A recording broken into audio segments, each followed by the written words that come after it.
are going to continue with our post-race media availabilities here at Homestead Miami Speedway. We are starting to be joined by members of our championship and race-winning team, which was the number 18 Joe Gibbs Racing Toyota.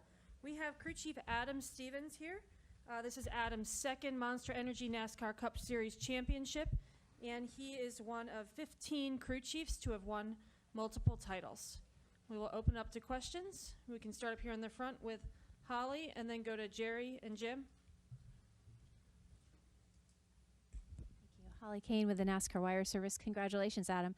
I heard you say on TV that you felt some good juju this week. Could you just talk a little bit more about that? I mean, you felt good. Yeah, I did. You know, it felt a lot like 2015 to me, aside from the broken legs, obviously. But, you know, in 2015, Kyle came back. We got off to a pretty hot start, won a few races.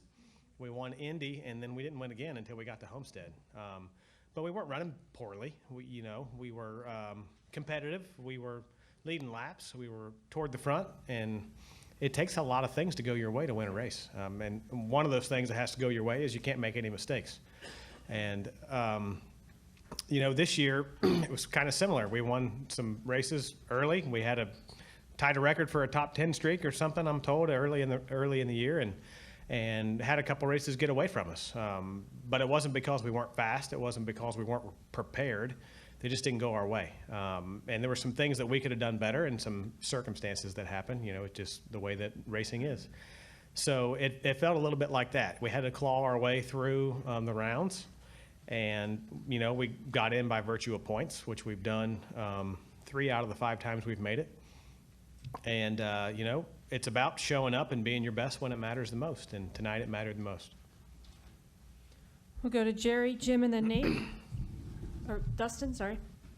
Jerry Jordan, KickingTheTires.net. What is it again? I mean, you guys, you know, coming in here, not a lot of people were picking you guys to win this. So obviously, the sentimental favorite was Denny, and then Truex was on. You know, seemed to be kind of the overall here. But you pulled it off. You persevered. You won led the most laps in the race. You and Kyle seem to, even when there's issues on the track, come through. What is it about that chemistry there? You know, it's part of the sport. You know, you have to be able to rely on each other and lean on each other, and through the good times and the bad times, we're able to do that. And you know, these races are hard to win. There's not one of them that I've won that's been easy, and it takes the hard work and dedication of all 550 JGR employees. You know, we don't employ all those people because they're not doing something that needs to be done. It takes every single one of them to come out here and win these races. And I think you've seen that with 19 wins that JGR had this year, that we're competitive. And through the dry spell that we had, we were competitive, you know, and Kyle and I felt like, you know, to come through here tonight, that it was going to take a near perfect night to come out here and win. And, you know, we expressed those views to the pit crew and to each other and to the team. And it was about being your best when it matters the most. And it's a Game 7 situation, and you can't afford to be back on your heels or holding back. You know, you have to run the race that's in front of you, and, you know, judge off what's the circumstances that everybody else is having. But, you know, it's just a tremendous belief in each other, that I know even through his worst day that he's doing everything he can do as a human. You know, we're all human and we all make mistakes. But, you know, it's just a tremendous belief in each other, I think, and that trickles down to the rest of the team. Go to Jim, Dustin, and then Jordan. Jim Utter, motorsport.com. Kind of along those lines, there's been at times during these playoffs that Kyle seemed a bit subdued. At times he seems a little perplexed about how things have turned out on the track. He's not been the greatest fan of the aero package. Mm-hmm. I just wondered, coming into this weekend, did you feel that despite all that he really believed that you guys were capable of coming out like it did tonight? Oh, sure. You know, Kyle's never wavered on the fact that when we put the car in the truck that we have what we need to win. And that's what makes it frustrating, right? Because As a company, we are winning races, and as a team, we are elite, and we do prepare to win, and we do execute to win. So when you don't win, it's frustrating. But, I told somebody earlier today that there's not a number of wins that makes your season successful. What makes your season successful is winning the championship, Unless you win every single race, you left something on the table, because we have the tools at our disposal to go out and win on any given weekend. So you have to keep that kind of stuff in stride or in mind, that it's not always going to go your way. And it might go for a stretch your way and make it seem easy, kind of like it did at the beginning of the year. And it might go for a stretch and make it seem hard. And it's not the first time we've been through a stretch like this. I think 16 and into 17 maybe, we went an entire calendar year without winning a race. And it wasn't because we didn't know how to do our jobs. It wasn't because we gave up or weren't working hard enough. It was because things didn't go our way. And some of the things that didn't go our way were of our own doing, obviously, but some of them weren't. And that's the way it is in professional sports. You have to keep your eyes on the prize and establish what the goals are, and keep your nose to the grindstone and get after it. Go to Dustin, Jordan, and Davey. Dustin Long, NBC Sports. I have two questions, Adam. Because of the performance lately coming in, a lot of people viewed you guys as an underdog. Now, whether you pay attention to that or not, I'm sure that it gets to the team or it gets to you guys. I'm curious, for a group that is often looked at as the favorites to win just about everywhere they go, the dynamic of suddenly being viewed as an underdog, and how maybe you had to address that, because certainly that negative connotation could bleed down into the team. Mm-hmm. I'm curious how you handled that first. Well, I don't really watch any shows or anything, so I didn't get that vibe. I could understand why people would have that vibe, certainly, because the other guys came in on wins and we came in on points. But you got to understand, too, that for my team and my guys and Kyle Busch driving, our goal is to win the championship. And when we shoved that car in the box last year at Homestead and we didn't perform the way we wanted to, our goal was to win the championship this year. And everything we did from the time that tailgate shut until we got down here to race this race was to win the championship. And to do that, we know for a fact there's going to be one team get in on points. There might be two teams. There could be three teams. It could be all four that make it through the final round into Homestead. And, we know there's going to be one, so you better be that guy, right? So the only material goal between the start of the season and the championship is to win the regular season points championship, to give yourself the most points and be the guy, right? We also won the most stages, which added to the points. And unless we won every single race, there's no amount of race wins that were going to be enough, because we have every tool at our disposal to win every single weekend. So did I feel like an underdog? No. Would I rather come on here on some kind of heater 5 race win streak? Sure. But I saw some stuff out of the team that told me that we were really getting our ducks in a row, and that we were performing at a high level. And I knew the guys were hungry. I knew Kyle was hungry. And I knew that we could have a mistake-free weekend, and that was going to be what it took. Obviously, you haven't won the championship every year, so you put the car in the hauler without being the champion most of the years. So I know you talked about, and Kyle's talked about, just how well you didn't run last year. What was the different? Was it any different frustration from last year, waiting 365 days compared to any of the other times you didn't win the championship? Sure. This is the Game 7 for us. And first off, you have to get to the Game 7. And second off, you want to be at your best. And last year we weren't at our best. I felt like not necessarily the car we brought, but some of the approach that we had coming into it wasn't right for my team, wasn't right for Kyle. And I wanted to remedy that situation in the best way possible, and that's to get here, number one, and number two, perform at a high level. And I feel like the shop worked really well with the teams and given us what we felt like we needed, and I think it showed tonight on the racetrack. Before we continue with questions, we're now joined by Joe Gibbs, owner of the championship-winning team. This is Joe Gibbs Racing's 5th Monster Energy Series championship. Go to Jordan, and then Davey and Jenna. Jordan Bianchi with The Athletic. This question's for Adam. Adam, have you, as a crew member or crew chief, ever seen tires placed on a car incorrectly? And how does that happen? Quite honestly, I have not seen it with my own eyes. I've heard about it in my first years in the sport. I have not actually seen it. How it happens is a physical mistake. They get misplaced because they are marked clearly. And I don't know if they were mismarked or misplaced. But I'm not really sure how exactly that happens. I bet they could tell you, and I bet it'll never happen again.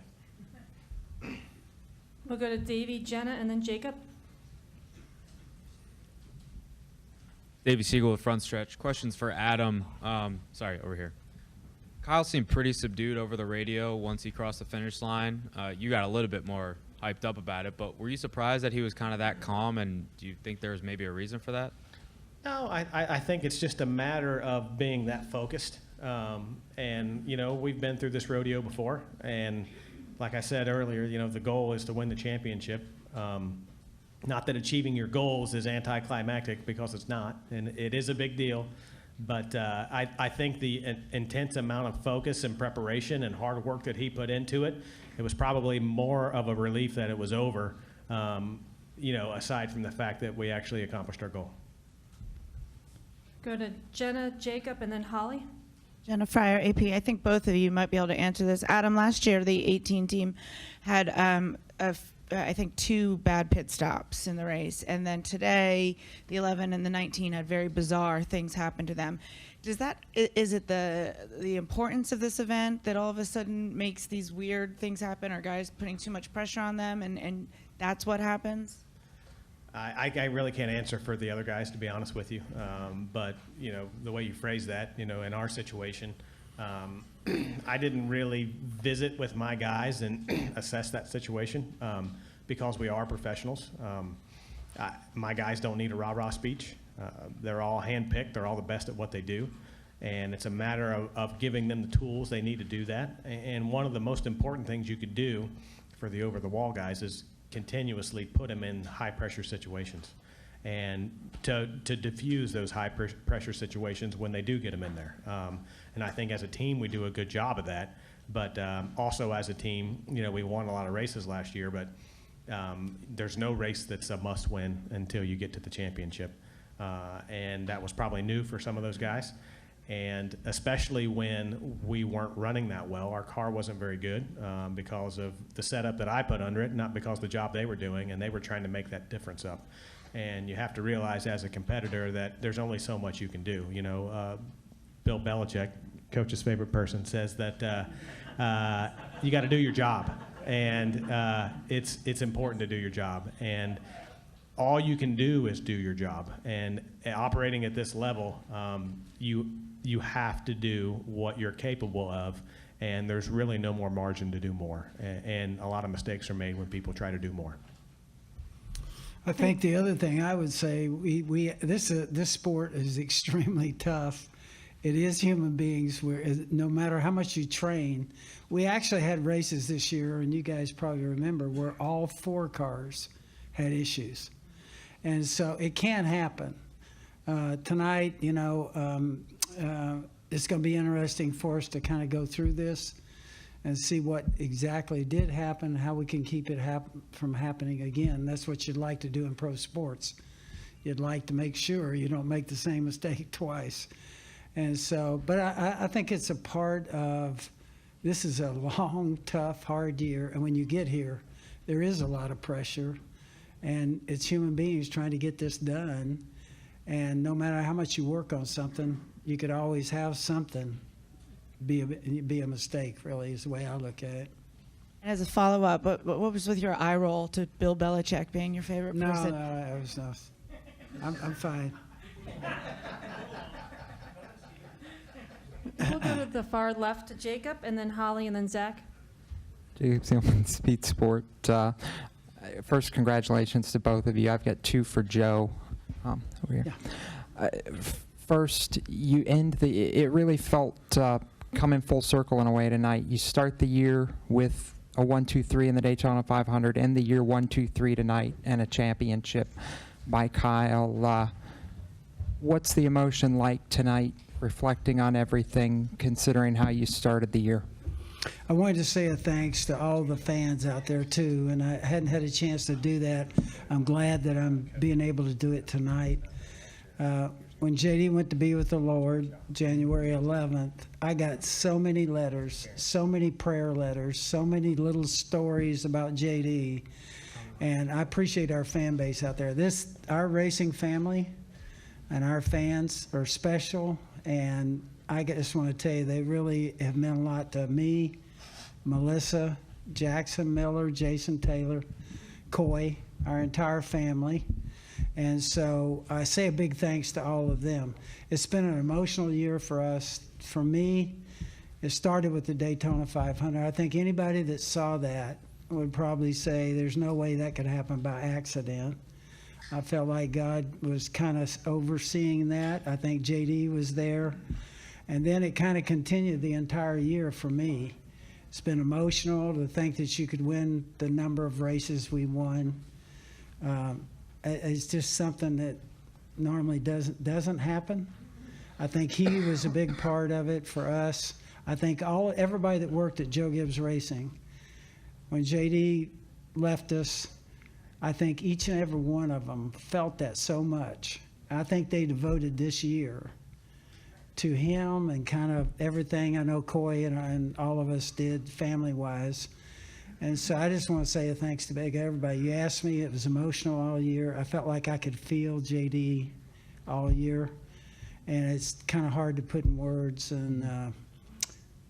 but it's been special and different, and it was great to finish it up the way we did tonight. For you, knowing that you had three of your guys in it all night and knowing what JD did, not just for Denny's team, obviously, but for the entire organization, would the emotions have been any different, regardless of which one of the three of them, if any one of the three of them had won it?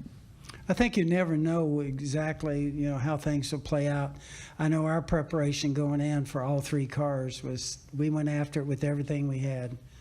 The crew chiefs, the drivers, everybody. It's so big for each person, for Martin and Cole and, for Bass Pro, and auto owners, and then you go with Denny and FedEx. There's so much to that, and Chris over there. I think everybody went after this as hard as we could, and you don't know what's going to happen. Who knew that we were going to have the things that happened during the race? But we're certainly thrilled for Kyle, for Mars, for Interstate Batteries, and for Toyota. It's a huge deal for us. In a roundabout way, he was asking you who was your favorite. Oh, here's my favorite. Please the fifth. I plead the fifth.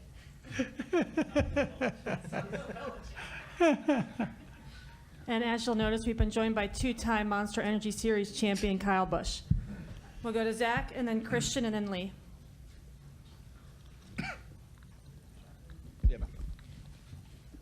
Zach Tanzeretti, kickingties.net for Joe. Who was really the initial push to get Kyle a part of Joe Gibbs Racing, either between you or JD? I know Kyle mentioned that on NBC that he never asked you. I think it was our entire organization, and we got a management group there that's been together for 20 years, and everybody kind of prayed about it and thought about it. We interviewed Kyle. Weren't sure we could talk him into coming our way, but I think everybody worked together on it, and certainly JD and Coy were a part of that, and our entire management group. I must have somehow passed the interview. You did. I could tell you a few things about that interview. We'll save it for our retirement tour. Yeah, let's don't divulge that. Christian Coley, frontstretch.com over here. First off, congratulations to y'all on the championship victory. This question's for Kyle and Adam. Ryan Blaney spoke about it last week at Phoenix, that stage points seem to be the pusher to put all these people, all the drivers in the championship for. Tonight you won the second and the final stage. How did you feel like winning all the stages that you did during the regular season and during the playoffs help you tonight excel?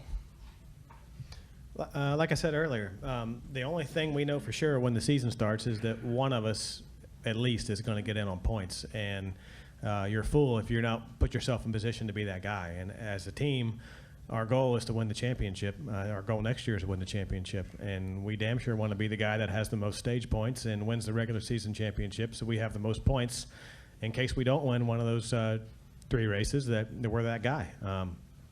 I think what you saw by the 4 cars that made it being the highest guys in stage points, well, 3 of them won a race, right? That's just by virtue of they're the 4 best cars that make it. And that's the cool thing about this system now, is it rewards the guys that run the best all year. And that's why we were all nose to tail majority of the race, is because there was the 4 best teams competing for the championship. Going to go to Lee, Jeff, and then Brian. Lee Spencer, RacingBoys.com. It's been longer than 10 minutes. Kyle, are you enjoying this yet? Yet or still? Yeah, no, it's good. It's it's, I don't even know quite yet to put it all into perspective or all into words, but it certainly is an amazing opportunity, and it's pretty special. You know, just with everything that Joe had talked about and had mentioned from the start of the season and losing JD and all that sort of stuff, but then to have the beginning part of the season that we had, and then to kind of lose whatever we lost through you know, the last third, but to save the best for last and to come into here and score the win and score the championship is what it's all about. So can't thank this guy next to me enough, with Adam and the team that he has and has assembled, as well as the way that he leads and you know, expects the best out of all of us. And for Adam, after watching what happened to your competitors tonight and having won this championship before, does the winning team have to be flawless? I mean, does it have to just be sheer perfection? Because Truex came back, but I mean, the kind of track position he gave up was extreme. Yeah, I think so. You know, like I said just a minute ago, you're going to have the 4 best teams here, barring some unusual circumstance. And to beat the 4 best teams, you have to be at your absolute best. And you can't play it too safe in trying to avoid mistakes that you're outside of the maximum performance in any single area. You know, it took the pit crew doing they had the world record day on pit road tonight, even with adjustments. And it took the car being close, and we had to know that it was going to come to us when the sun went down, and it did. And it took Kyle on the track getting all he could get and not touching the fence and not making a mistake and not giving up too many spots on the restarts when it wasn't perfect. And, you know, getting all he could get on pit road. You know, we can't just be 10 miles an hour under pit road speed, and that's not going to work. You know, you have to operate at the very, very high level, and you have to eliminate the mistakes. And it's a big stage. It's a game 7 moment, as I mentioned earlier, and you have to be at your best when it matters the most. Go to Jeff, Brian, and then Jerry. Jeff Gluck from The Athletic. Kyle, my question is sort of following up on Lee's, because, you know, you came over the radio and it was so sort of like subdued. You're just like, awesome, guys, we did it. And, you know, it's sort of, you weren't going crazy. You're not jumping up and down. You're not. So what is it shock, or you're stunned or something that this actually fell your way? Like, what did you experience that made you react that way, I guess? Yeah, I don't know. Just, I'm not exactly sure. I kind of probably don't remember much of it already, but you know, I do remember taking the white flag and crossing underneath that, and just I had some tears rolling down my eyes for the last lap, and was just like, come on, man, we still got to finish this damn thing. Don't be such a sis. But how was my last lap time? I don't even know. I quit looking about 10 to go. Okay, so hopefully it was decent. I don't know. We had a good lead to the guys behind us, but overall, just, yeah, emotions were starting to set in. I just probably didn't know where the hell my mind was at, but knew we had won, and we had won big, and was just kind of being a bit more subdued about it. Did you do your vow? I did not. Why not? There wasn't any room. Did you see the crowd out there? There was people everywhere. So, yeah, I mean, in that moment, you kind of forget. You even forget you win the race. You know, as I was doing the victory celebration, doing the lap around with Brexton, that was really awesome, by the way. I was coming into Victory Lane, and they were there with the checker flag, and I was like, oh yeah. You forget, and you win the race, so it's just that crazy. And so yeah, I forgot to do a bow. It's all good. I think Rowdy Nation will forgive me. Go to the far right to Brian, then Jerry, then Greg.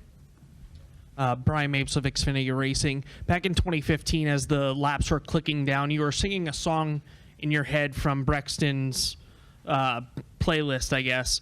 Was there a song you were singing in your head this year, now that Brexton's 4 years older? Maybe something from Frozen?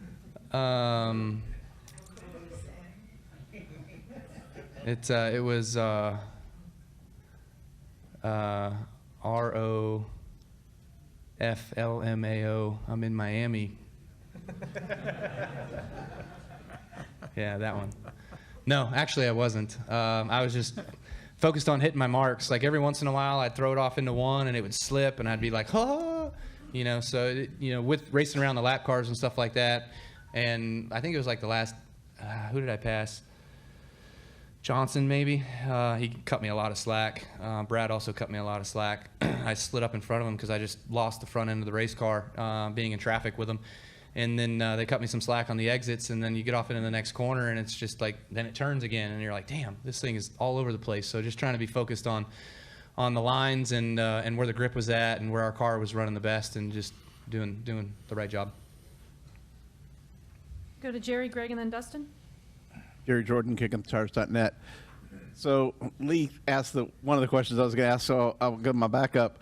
How do you celebrate a second championship differently than you celebrate your first?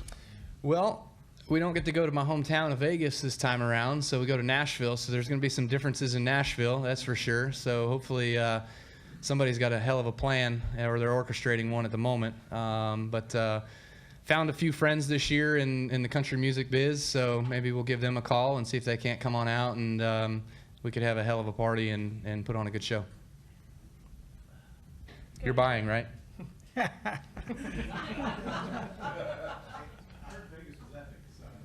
Vegas was good. Vegas was really good. With the talent pool, with the banquet being so close to the race weekend, your talent pool of people that are available is kind of limited. So we'll have to see who's limited. I don't know. I'll make some calls. Greg Engel Auto Week, congratulations. I was watching, I think, the moments that you were celebrating as a dad, taking your son in that ride. He's going to remember that for as long as he lives. Talk about the emotions of that and being able to provide those memories for your son. And also, on another note, have you thought of boat names yet? So Brexton actually came to me. I don't know if he got the idea from somebody else or if he just remembered it from Keelan doing it with Kevin, and said, Dad, can I go for the ride with you? And I was like, oh, hell, like, I'm good with it. So we asked the NASCAR guys, and they radioed up to the tower, and we got approval to be able to do that. So that was really, really special for Brexton, for me and Brexton, to be able to take in that moment and go for a ride around the track. And at first he was sitting down on the floorboard, and I was like, you can't see anything, man. So I was like, stand up a little bit. So he then was kneeling and holding onto the roll bar and stuff, and that was really, really cool. Got him a chance to go around, and I was smiling the whole damn time and looking over at him and making sure that he was having fun, enjoying in that moment. And we were waving at the camera that was in there and stuff. So it was a lot of fun, and thankful for that. Boat names? Yeah. You're going to give that to Adam, aren't you? That's what I told him. I told him that he's supposed to have this one because I sold the first one. Shh, don't say that. Boat names. I've always found it's better to have a friend with a boat than actually be the guy with the boat. Yeah. I've heard that too. Yeah, there's the 3 Fs that you don't ever want to own. I guess the first name that came to my mind should have been 18. Right? I won the championship in 19. Should have been 18. Okay. Glad that worked well. We'll go to Dustin, Kelly, and then Jacob. Yeah.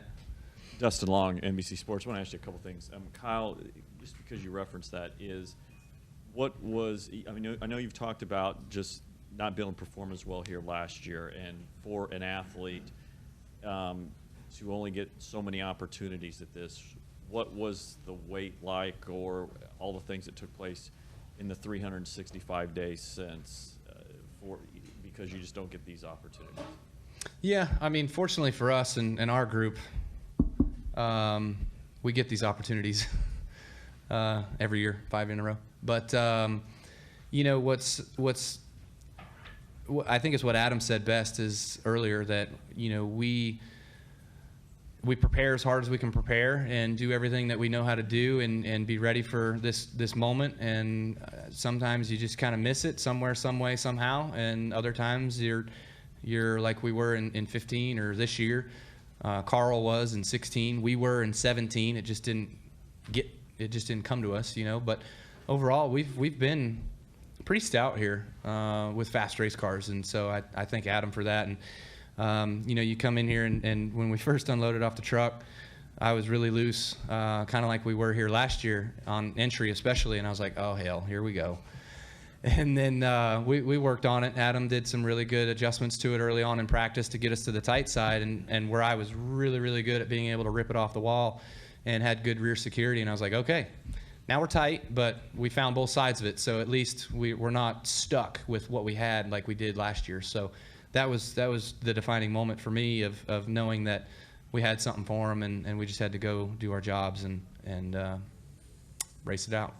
And I'm also curious, as an athlete, you have performed so well, and obviously a lot of people feel that, you know, you're the most talented driver and laud you for your success, and obviously worthy so.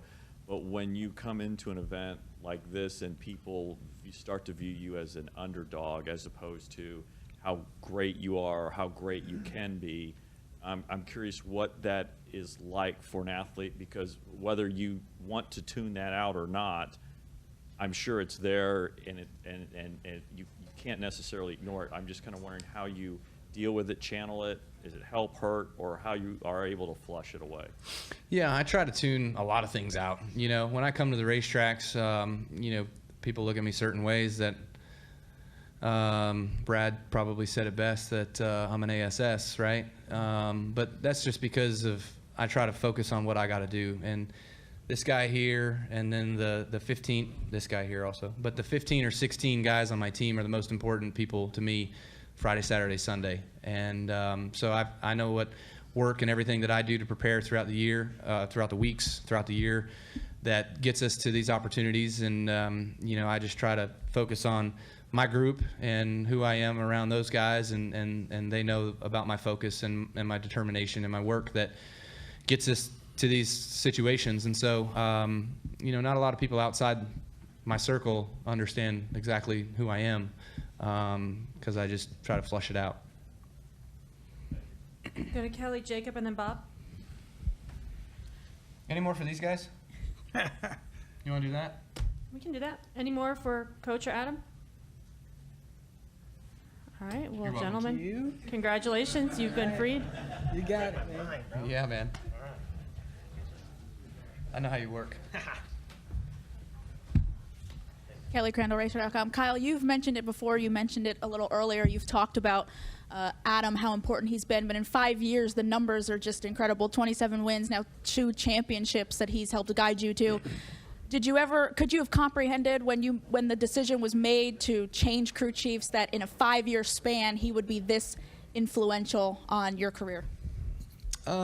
Probably not. Obviously, anytime you make a change like that, you hope for better. You hope for more success and whatever. But certainly, I do wish that I would have had more success with prior leadership. You know, I feel like I missed out in 18 with Addington for sure.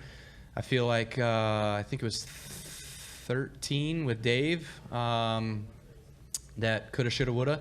You know, so would things have been different if I would have won with either one of those guys? You know, I'm not sure, but things work out the way they do for whatever reason sometimes, and you just got to live in the moment. And when Adam was slated to come on over and be my crew chief, I was not apprehensive about it, but you know, him and I had worked together on the Xfinity side and grown a relationship for a couple of years, and we had success over there. And sometimes that success works, and sometimes it doesn't. You just never know. But obviously, I'm very fortunate and thankful for coach and making that decision and putting us together and having us to have the success we've had has been really, really good. Could it have been better? Sure. Could it have been worse? Probably. But it's good right now. Go to the far left to Jacob and then Bob. Jacob Seelman, Speed Sport. Kyle, to follow a little bit on what I asked Joe earlier, and you started to tell the story, but talk a little bit about JD and the impact he had definitely during the early part of your career, because I know that's one of the big things we heard about it from Denny throughout this, but maybe not as much from your perspective.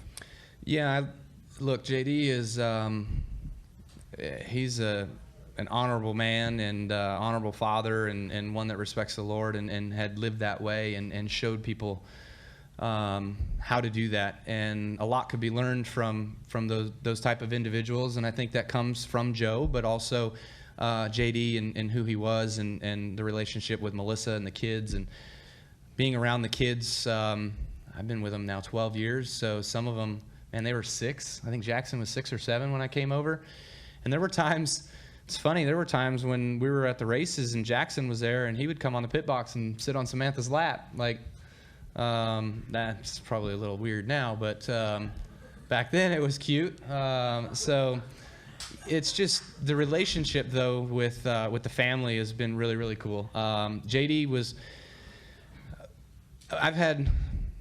it's funny, I've said this before, I'm not sure I've ever really been yelled at, but I have been sternly talked to.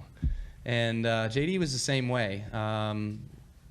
But in the early years and coming over to Joe Gibbs Racing, JD and I knew each other a little bit from Truck Series stuff. Coy and I knew each other better because Coy was there when I was there. And so I've always respected the family and have given them everything that I've got and have appreciated what they've given me.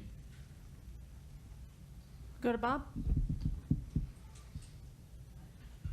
Bob Pockris, Fox Sports. Did you know you had a 10-second lead after Harvick pitted? And if so, what's going through your head if you have a 10-second lead? I knew I had a 9.7-second lead. I think they were telling me over the radio. So yeah, call it 10 if you will. And I was just trying to keep it somewhere around there. I was hoping that my car was fast enough. The way that it felt, it started to kind of feel a little different towards the end of the race and just didn't quite, especially the end of runs. Like in the beginning of the runs, car felt great. Like when we put tires on that thing, I was like, oh, hell yeah, we're fast. And was just hoping that others weren't faster and that they weren't just running me down for some crazy reason. So I knew the 19 had speed all night. And obviously they showed that. They came from the farthest back probably there at the end to run runner up. But I was just trying to continue to hit my marks and do the things that I've been doing all night long and not necessarily keep the gap big, but just underdrive the tire all the time to make sure that nothing crazy or stupid would happen. Do we have any final questions for the champ? The caution, yeah, I mean, that always crosses through your mind. So, like, as the run was going, I kept thinking in my mind, I'm like, okay, that's 5 laps in, that's 10 laps in. How's my car feeling? How's it driving? Because as soon as that caution would have flown, I would have been right on the radio talking to Adam, like, okay, this is what I need because I need to be better on fire off here, whatever, in determining how many laps were left and what the restart was going to be. So I was constantly thinking and being ready. Going to go back to Jeff and Dustin.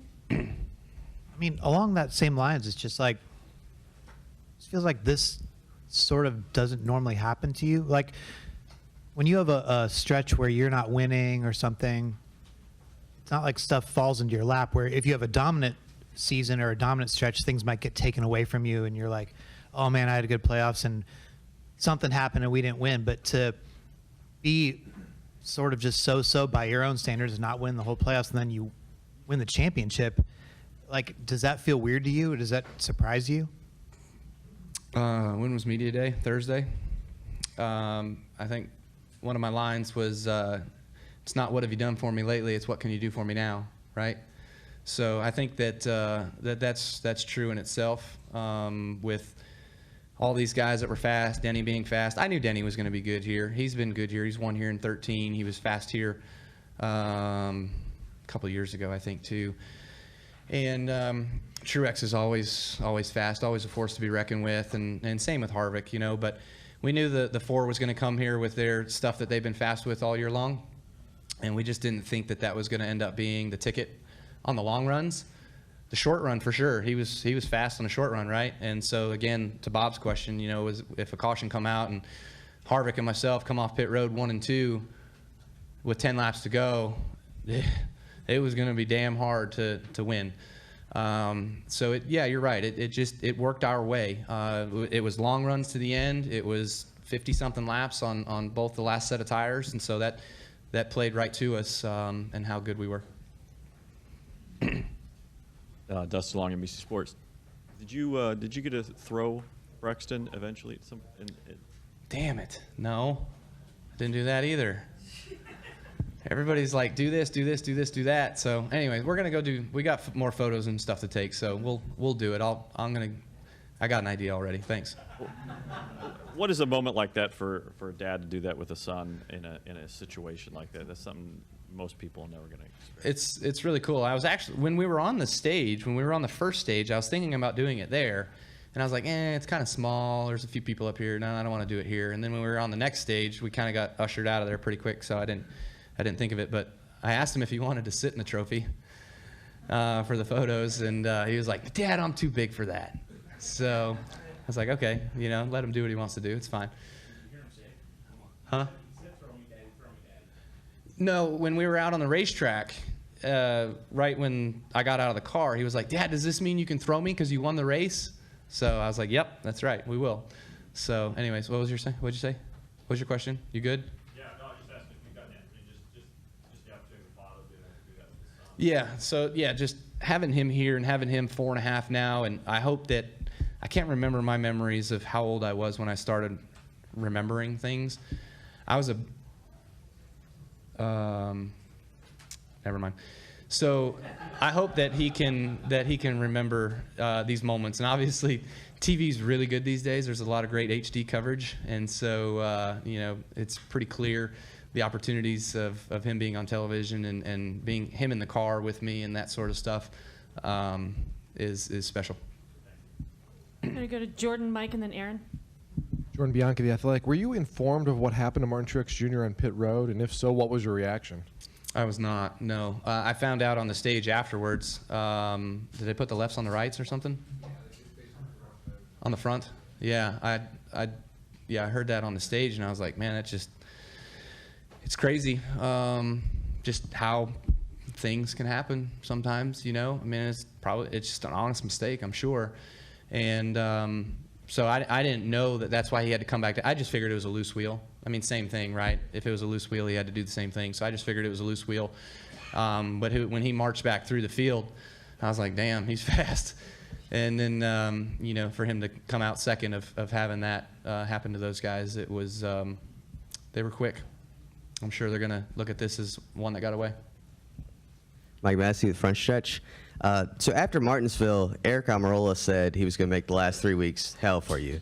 Unless he has a strange idea what hell is, I don't think he did that. So I'm just wondering, did you patch things up with him prior to, you know, the last couple of weeks? I did not. No, I didn't reach out to him or anything. I just thought that it was a Martinsville thing. You know, I spent time and laps of working him over and trying to get by him cleanly, and I did that. And then first time he got back to me on the next run, he just ran over me, and I crowded him, and we got together. You know, so that's Martinsville. That stuff happens. But you know, there was a couple moments where I figured he would maybe try something or whatever. But Texas, we saw each other for like 5 laps, and then I never saw him again because he drove away.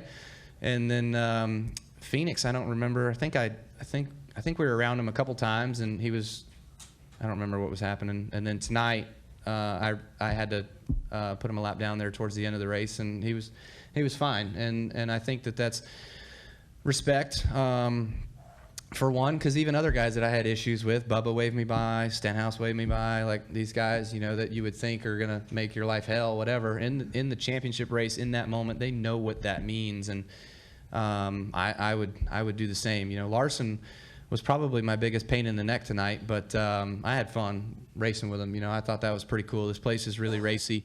It's a great place to do that. Myself and Harvick had a lot of fun as well too. That was, I'm sure you know what I thought about in that moment too? It was funny, was it 2010 where he flat out wrecked me on the front stretch and was like, that kid was running all over like a clown all day or whatever. Yeah, so I thought about that. I was like, looks a little eerie, doesn't it, buddy? But times are different, and things are different between he and I. So it was pretty cool. I had a smile on my face once I marched away. Aaron Bearden, Motorsports Beat. Kyle, this is your second championship, first two-time champion we've had since Jimmy and Tony, and it pushed you past guys like your brother Kurt and Brad and Matt Kenseth. So does that hold any significance to you, especially in the position you're in, win-wise, where you're already kind of among them? Does that second title hold any extra weight for you?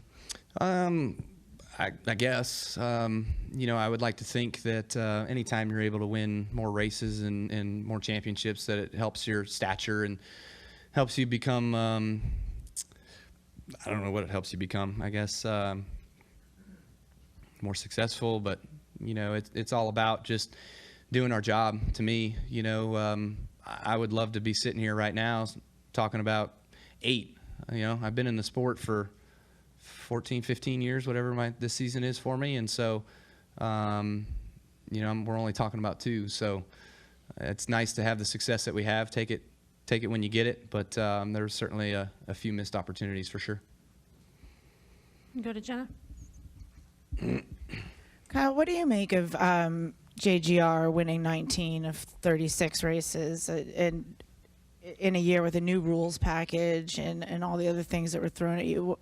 How does one organization set the record for wins? Hell yeah. Good for us. Great for us. Everybody, you know, Joe is a phenomenal leader. I think Joe said it too. You know, I'm not so sure that everybody just didn't dig in as hard as they could. And, you know, when it's 4 o'clock and it's time to go home, they don't leave until 4:20, you know, or 4:30 or whatever it might be. So I think that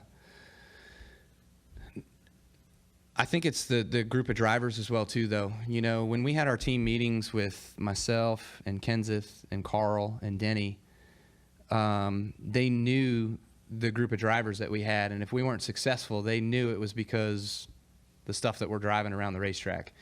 And so I think the same is to be said for the Kyle, the Denny, and the Martin, and Jones too. You know, because the better you make the stuff for us 3, the better it's going to make Jones as well too. And I think that we just all have really good communication, and the way that we all share. And I don't know how everything went this morning, you know, with last adjustments and whatever, if all that was shared or not. But we had our team meetings the same as we had all year long this weekend. I think Jenna had a follow-up.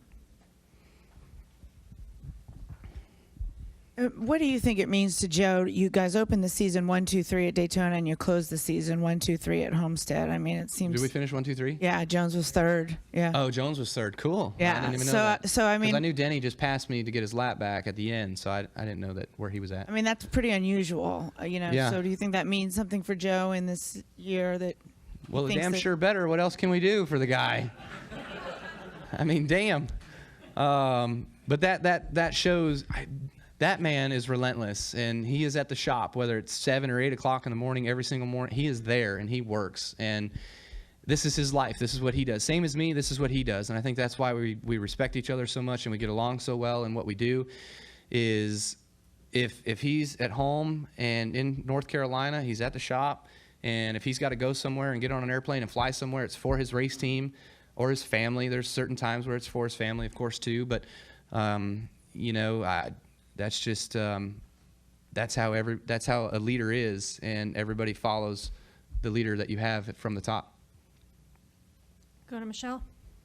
Michelle Martinelli, USA Today. How does the feeling of winning 2 championships compare to 1? Is it similarly satisfying, or more so, or less so?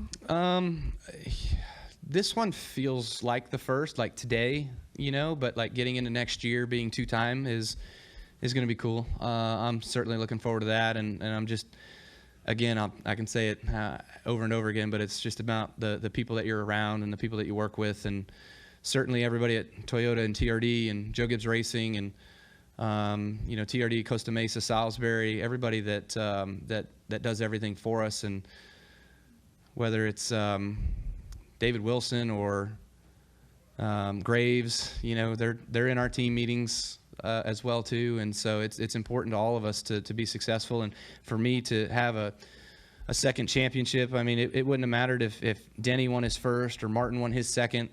It's the collective team in what we do and who we are. Go to the far right to Davey.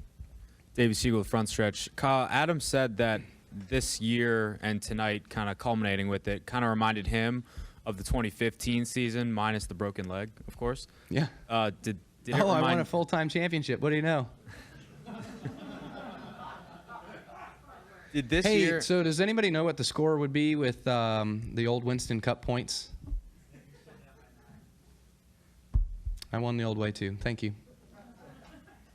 Did tonight remind you, and this year as a whole remind you any of 2015 at all, like Adam said? Yeah, no, it did. It certainly reminded me. We won, I think the Brickyard maybe was our last win, or something after that was our last win in 15, and then we won Homestead. And then this year, kind of the same thing, Pocono, and then all the way to Homestead. So looked awfully familiar. Man, it sucks when y'all want to talk about 21 race winless streaks. Damn, sorry, but well,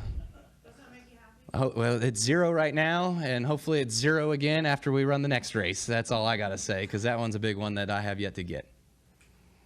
Go to Dan. Dan Gelson, AP. Kyle, do you feel like this might boost your popularity? Did you get a sense? I don't need to be any more popular.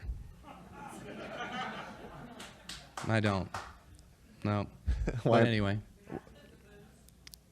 Oh, I am by far most popular. I'm just not going to win the award. What else you got? That's pretty good. I'll Okay. on that. All right. Well, on that note, congratulations, Oh, Kyle. cool. Right on. All right. Enjoy your celebration. Hey, Rowdy Nation, be sure to vote. There's still votes are open for most popular driver award, so we'll take all we can get. All right.